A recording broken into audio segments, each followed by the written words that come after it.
Olá, bem-vindos à nossa análise sobre atos administrativos, um tema, olha, fundamental e que sempre aparece em concursos, principalmente em provas de alto nível, como a de auditor fiscal da Receita Federal.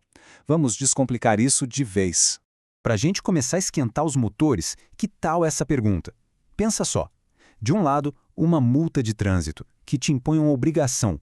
Do outro, a tão sonhada nomeação num concurso, que te dá um direito. O que essas duas coisas, aparentemente tão diferentes, têm em comum? A resposta para isso é a chave para entender como o Estado funciona. E a resposta é: ambos são atos administrativos. É isso. Basicamente, essa é a principal ferramenta que a administração pública tem para manifestar a sua vontade, para criar, alterar ou acabar com direitos e obrigações, sempre, claro, pensando no interesse público. Certo. Agora vamos um pouco mais fundo. Para entender o ato administrativo de verdade, a gente precisa dar um passo atrás e ver de onde ele surge dentro do mundo do direito.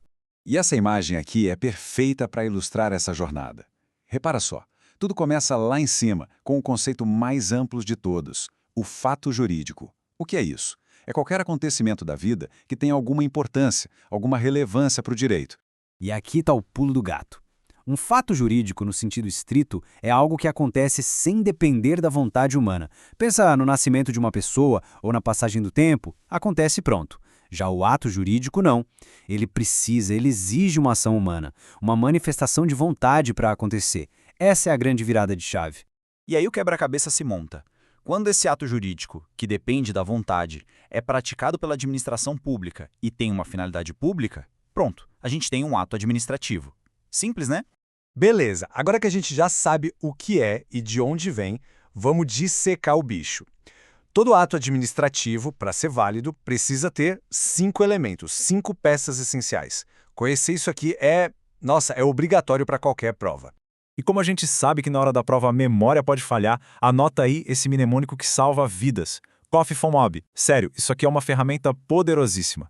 O COFFMOB nada mais é do que competência, ou seja, quem tem o poder para fazer o ato. Finalidade, que é o porquê, o objetivo de interesse público. Forma, que é o como, o jeitão que a lei manda fazer. Motivo, a situação real que deu causa ao ato. E o objeto, que é o efeito prático que o ato produz. Ah, e um detalhe crucial. Um defeito em qualquer um desses 5 elementos pode invalidar o ato inteiro. Muito bem, já conhecemos a estrutura interna. Agora vamos ver as características que dão poder ao ato administrativo, os seus superpoderes. São os atributos que fazem ele ser tão diferente de um ato comum, de um ato privado. E se tem uma coisa que ajuda em concurso, é macete, né? Então anota mais esse aí, que é fundamental. PATI. Vamos ver o que cada uma dessas letras significa? O PATI se desdobra assim, ó. P de presunção de legitimidade. Ou seja, o ato já nasce com cara de que está tudo certo. Ele é considerado válido até que alguém prove o contrário. A de autoexecutoriedade, que permite que a própria administração execute suas decisões, sem precisar pedir licença para o juiz. T de tipicidade, que significa que o ato tem que estar previsto em lei. E I de imperatividade, que é o poder de impor a decisão a todo mundo, quer a pessoa concorde ou não. São esses 4 atributos que dão a força para o ato. E para fechar, vamos entender o fim do ciclo. O que acontece quando um ato administrativo precisa ser desfeito? Porque nem todo ato é para sempre, né? Entender como ele pode ser extinto é outro ponto que despenca em prova. Esse esquema dá uma visão geral das formas de extinção.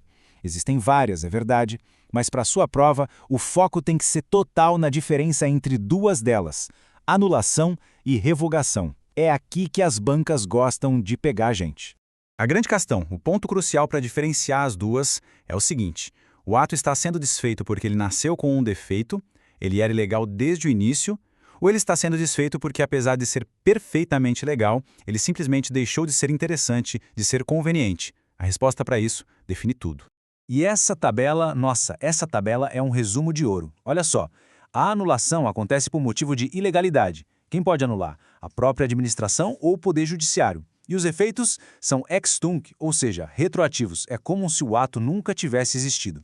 Já a revogação é diferente. O motivo é de conveniência, de oportunidade. Só a administração pode revogar. E os efeitos são ex nunc, quer dizer, só valem dali para frente, não voltam no tempo. Para a gente fechar e ver se o conteúdo ficou mesmo na cabeça, um último desafio. Imagine um ato que nasceu perfeitamente legal, seguiu todos os requisitos, mas, com o tempo, se tornou inoportuno. A administração deve anular ou revogar esse ato. Saber essa resposta é garantir um ponto precioso na sua aprovação. Pensa nisso.